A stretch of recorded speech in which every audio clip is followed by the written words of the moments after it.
வணக்கம்மா. இன்னைக்கு நம்ம என்ன பார்க்க போறோம்னா, நம்மளுக்கு நோட்டிஃபிகேஷன் வந்துட்டு டைப் ரைட்டிங் ஷார்ட் அண்ட் சிஓஏக்குள்ள நோட்டிஃபிகேஷன் வந்துட்டு, அது ஷார்ட்டா நான் சொல்லிடுறேன். அதாவது நம்மளுக்கு இப்போ வந்தது டென்டேட்டிவ் டைம் டேபிள் சொல்லி தான் போட்டிருக்காங்க. பட் ஆனா நம்மளுக்கு அப்ளிகேஷன் ஃபில் பண்றதே இந்த 30 அதாவது ஒரு 1 டேக்கு அப்புறமே நம்மளுக்கு ஆரம்பிச்சிரும். அதனால இத டென்டேட்டிவ்னு அவங்க ரிலீஸ் பண்ணியிருக்காங்க. பட் இதுதான் நம்மளுக்கு மெயினாவும் இருக்க வாய்ப்பு இருக்கு. ஏன்னா இப்போ 2 நாள் தான் இருக்கு. ஸோ அதுக்குள்ள நம்ம டைம் டேபிள்னா அப்போ நாளைக்கே போட்டாகணும். அந்த மாதிரி தான் விட்டுருக்காங்க இப்போ.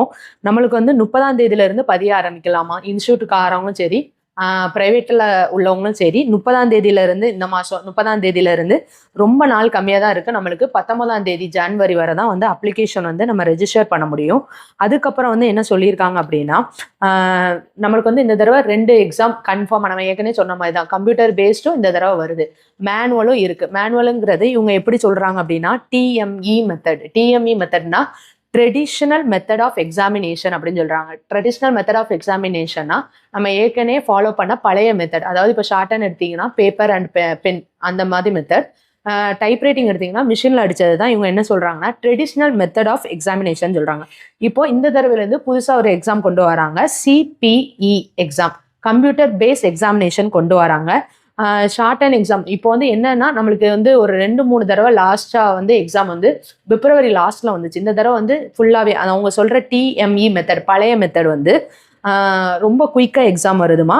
ஷார்ட் அண்ட் எக்ஸாம் 7-8 பிப்ரவரியில நடக்கு. 7 to 8. அதுக்கப்புறம் அக்கௌண்ட்ஸ் எக்ஸாம் 9th பிப்ரவரியில நடக்கு.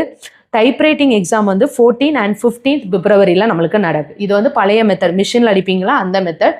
இதுக்கு அவங்க ஃபிக்ஸட் சென்டர் கொடுத்துருவாங்க. நம்ம எப்பவும் போல தான் ஹால் டிக்கெட் வரும், எப்பவும் போல எழுதுறது.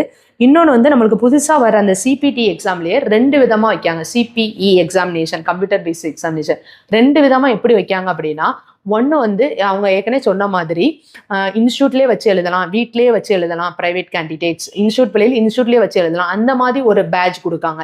அவங்களுக்கு எப்போ எக்ஸாம்னா 23 பிப்ரவரியில் ஆரம்பிச்சு 20 ஏப்ரல் வரை நடக்கு. சரியா? இந்த எக்ஸாம்குள்ள அவங்க விரும்பின டைம் ஸ்லாட்டை அவங்க தேர்ந்தெடுத்து அவங்க எக்ஸாம் எழுதிக்கலாம்.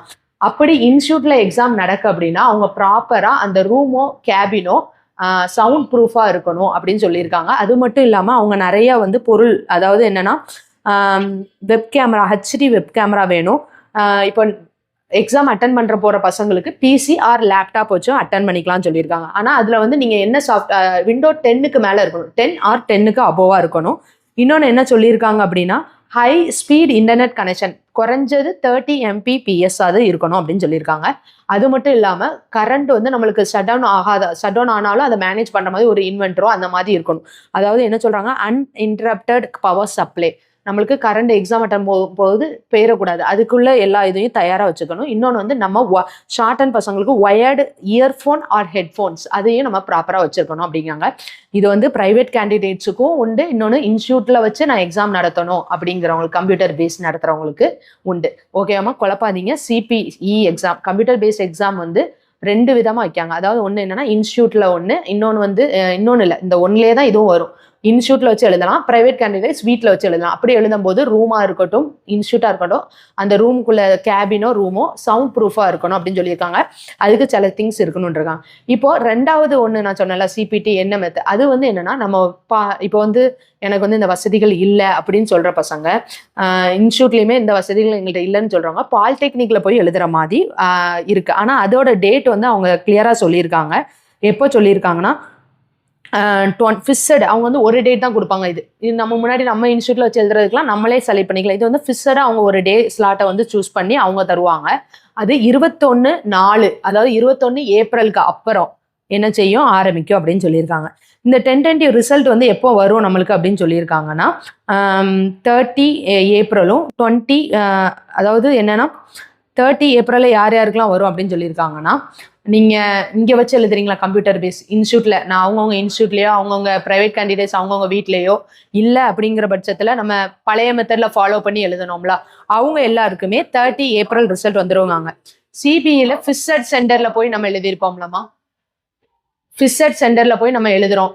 ஒரு டேட் நான் சொன்னேன்ல, பாலிடெக்னிக்கில் போய் எழுதுகிறோம், அவங்க ஒரு டேட் சொல்லுவாங்க. அவங்களுக்கு 20 மேல ரிசல்ட் வரும்னு சொல்லியிருக்காங்க.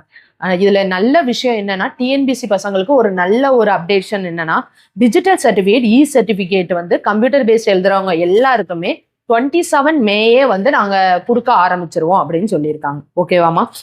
இதுதான் சொல்லியிருக்காங்க உங்களுக்கு. இதுல வேற என்னது, எல்லா பிள்ளைகளும் கேட்குற கொஸ்டின்ஸ் தான். சிஓஏக்கு டைப் ரைட்டிங் தேவையா? கிடையவே கிடையாது. 10th குவாலிஃபிகேஷன் போதும். மற்றபடி எல்லாமே உங்களுக்கு தெரிஞ்சதுதாம்மா. நம்ம ஜூனியர் முடிச்சாதான் என்னது இன்டர் முடிக்க முடியும் ஷார்ட் அண்ட்ல, இன்டர் முடிச்சாதான் சீனியர் முடிக்க முடியும் ஷார்ட் அண்ட் இங்கிலீஷை பொறுத்தவரை. டைப்பை பொறுத்தவரை அதே மாதிரி தான். ஜூனியர் முடிச்சாதான் நம்ம சீனியர் முடிக்க முடியும். அந்த மாதிரி தான். மற்ற எல்லாமே வந்து நம்மளுக்கு தெரிஞ்ச ரூல்ஸ் தான். எல்லா எக்ஸாமும் போட்டுட்டாங்க. இப்போ ஸ்டூடெண்ட்ஸ் மத்தியில் வந்து இதோட கிளாரிட்டி வந்து சில பேர் கேட்டிருந்தாங்க. ஒன் டைம் ரிஜிஸ்ட்ரேஷன்னா மேம் நாங்கள் ப்ரைவேட்டாக ஒரு சப்ஜெக்ட் பண்ணுறோம், மீதி வந்து நாங்கள் இதில் பண்ணுறோம், இன்ஸ்டியூட்டில் பண்ணுறோம், அப்படி பதியலாமான்னு கேட்டிருக்கீங்க. அதுக்குள்ள விளக்கங்கள் எல்லாம் ஏதாவது வந்துச்சுன்னா உங்களுக்கு கண்டிப்பாக நான் அப்டேட் பண்ணுறேன். அதுக்கப்புறம் வந்து என்னென்னா, ஒன் டைம் ரிஜிஸ்ட்ரேஷனுக்குள்ள லாஸ்ட் டேட் வந்து ரொம்ப கம்மியாக கொடுத்துருந்தாங்க. அந்த ஆன்லைன் அப்ளிகேஷன் வந்து சப்மிட்டட் ஆன் ஆர் பிஃபோர் வந்து 12th ஜனவரி 5 மணிக்குள்ள அப்படிங்கிற மாதிரி கொடுத்துருக்காங்க. இதெல்லாம் வாசிக்கணும். நீங்கள் இன்ஸ்டியூட்னா இன்ஸ்டியூட்காரங்க அதை வாசிச்சுருவாங்க. ப்ரைவேட் ஸ்டூடெண்ட்ஸ் வந்து கவனமாக அதை வாசிங்க. நம்மளோட டெலகிராம் குரூப்பு, வாட்ஸ்அப் குரூப்பில் வந்து நீங்கள் ஆட் ஆகலைன்னா ஆட் ஆகிக்கோங்க. ஏன்னா எந்த ஒரு நோட்டிஃபிகேஷன் வந்தால் டக்குன்னு நாங்கள் அதில் தான் பாஸ் பண்ணுவோம். முதல் இடத்துல மெசேஜாக போடுவோம். நீங்கள் வீடியோ கூட கொஞ்சம் லேட்டாக தான் உங்களுக்கு வரும். ஸோ அதில் சேராத மாணவங்க சேர்ந்துக்கோங்க. இன்னொரு அப்டேஷன் வந்து சொல்லணும்னு நினச்சிருந்தேன். அந்த சிஓஏ ப்ராக்டிஸ் பண்ணுறவங்களா இருக்கட்டும், டைப் ரைட்டிங் கம்ப்யூட்டர் பேஸுக்கு வந்து டோட்டே வந்து வெப்சைட் நாங்கள் தருவோம். அதில் நீங்கள் ப்ராக்டிஸ் பண்ணுங்கன்னு இருக்காங்க. அதெல்லாம் அதுக்குள்ள டீட்டெயில்ஸ், சிலபஸ் டீட்டெயில்ஸ் எல்லாமே இனிமேல் தான் வரும். அது வர வர நான் வந்து உங்களுக்கு சொல்கிறேன். மற்ற எந்த டவுட்ஸ் இருந்தாலும் கேட்டுக்கோங்க. மற்றபடி குழப்பாதீங்க. பழைய மெத்தட் எப்பவும் போல நடக்கும். புது மெத்தட் ஒன்று இன்க்ளூட் ஆகி வருது, அவ்வளோதான். அது எப்போன்னு சொல்லி கொடுத்துருக்காங்க. இப்போ நீங்கள் நல்லா ஸ்டூடெண்ட்ஸ் வந்து யோசிக்க என்ன விஷயம்னா, எக்ஸாம் சீக்கிரம் வருது, நீங்கள் நினைக்கிற மாதிரி பின்னாடி கிடையாது, உங்களுக்கு ரொம்ப ஏர்லியராக வருது. அப்படிங்கிற பட்சத்தில் நீங்கள் ப்ரிப்பேர் ஆனீங்க அப்படின்னா நீங்கள் போங்க. இல்லைனா நீங்கள் அழகாக கம்ப்யூட்டர் பேஸ் எக்ஸாம் அட்டன் பண்ணுறது நல்ல பெஸ்ட் ஆப்ஷன் நான் சொல்லுவேன். இல்லை நாங்கள் இது போகிறோம் அப்படின்னா நீங்கள் தாராளமாக போகலாம். மற்றபடி எல்லாமே கிளியராக கொடுத்துட்டாங்க. இனிமேல் வந்து எந்த இன்ஸ்டியூட்லையும் இது இப்படி கிடையாது அப்படி கிடையாது சொல்லக்கூடாது அப்படின்னு நம்மளால சொல்ல முடியாது. ஏன்னா எல்லா நோட்டிஃபிகேஷனும் எல்லா பசங்கள்ட்டையும் இருக்குது. இப்போ நம்மளுக்கு அந்த வெப்சைட்டு கூட புது வெப்சைட் வந்து லிங்க் வந்து கொடுத்துருக்காங்க. அதை கூட நான் டிஸ்கிரிப்ஷனில் கொடுக்கேன் டோட் சைடில் இருந்து. நீங்கள் இனிமேல் வர நியூஸ் எதுனாலுமே நீங்கள் அதில் பாருங்கள் அப்படின்னு இருக்காங்க. நான் அந்த லிங்கை உங்களுக்கு நான் ஷேர் பண்ணுறேம்மா. இந்த மெத்தட் வந்து ரொம்ப யூஸ் ஆகுறது வந்து டிஎன்பிசி ஸ்டூடெண்ட்ஸுக்கு. அதாவது ஒவ்வொரு 6 மாதம் வெயிட் பண்ண வேணாம், சீக்கிரம் சர்டிஃபிகேட் வந்துடும். இல்லைனா சர்டிஃபிகேட்டுக்கு ஒரு 5 months வெயிட் பண்ண வேண்டியதாக இருக்குது. ஸோ வந்து இது வந்து அவங்களுக்கு யூஸ் ஆகும். இன்னொன்று வர்ற எக்ஸாம் அவங்களுக்கு வந்து ரொம்ப இம்பார்ட்டன்ட். டிஎன்பிசி அக்டோபரில் நோட்டிஃபிகேஷன் வருது அப்படிங்கிற பட்சத்தில் ஆகஸ்ட்டில் கொடுக்குற நோட்டிஃபிகேஷன் கூட அந்த சர்டிஃபிகேட் கூட அவங்களுக்கு யூஸ் ஆகும். ஸோ இந்த சர்டிஃபிகேட்டில் லோயர் பண்ணால் கூட நீங்கள் அடுத்த சர்டிஃபிகேட்டில் ஹையர் பண்ணி அந்த இதை வந்து நீங்கள் யூஸ் பண்ணிக்கலாம். டிஎன்பிசி டைப்பிஸ்டாக இருக்கட்டும், எதனாலும் இருக்கட்டும், ட்ரை பண்ணுங்கள். நல்ல தெளிவான முடிவை எடுங்க. நீங்கள் வந்து ட்ரெடிஷ்னல் மெத்தடில் போக போகிறீங்களா, கம்ப்யூட்டர் பேஸ்ட் போக போகிறீங்களா, தெளிவாக முடிவெடுங்க. அது மட்டும் இல்லாமல் உங்கள் இன்ஸ்டியூட்டில் நீங்கள் கம்ப்யூட்டர் பேஸ் போக போகிறீங்க, அது வந்து உங்களுக்கு பாலிடெக்னிக் காலேஜில் வச்சாங்கன்னா பிரச்சனை கிடையாது. நீங்கள் இன்ஸ்டியூட்டில் தான் வைக்காங்கன்னா உங்கள் இன்ஸ்டியூட் அது தந்தாக்கில் மேம்படுத்தியிருக்காங்களா அப்படிங்கிறத நீங்கள் கொஞ்சம் பார்த்துக்கோங்க. இன்டர்நெட் ஃபெசிலிட்டியாக இருக்கட்டும், கரண்ட் ஃபெசிலிட்டியாக இருக்கட்டும், எல்லாமே கரெக்டாக பண்ணியிருக்காங்களா பார்த்துட்டு அதுக்கப்புறம் நீங்கள் முடிவெடுங்க.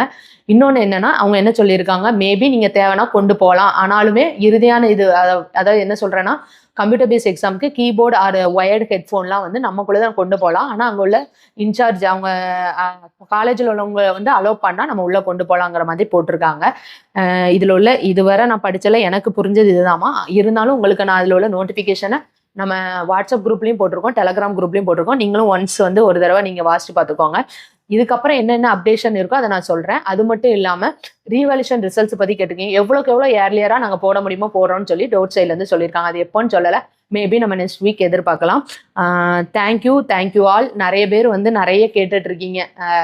ஆன்லைன் இந்த மாதிரி ஏகப்பட்டது கேட்டுட்டு இருந்தீங்க. உங்களுக்குள்ள சாஃப்ட்வேர், அதுவும் நான் இன்னொன்று சொல்ல மறந்துட்டேன். நம்மளுக்கு டைப் அடிக்கிறதுக்கு டோட் சைடு என்ன மாதிரி வருதுன்னு தெரில.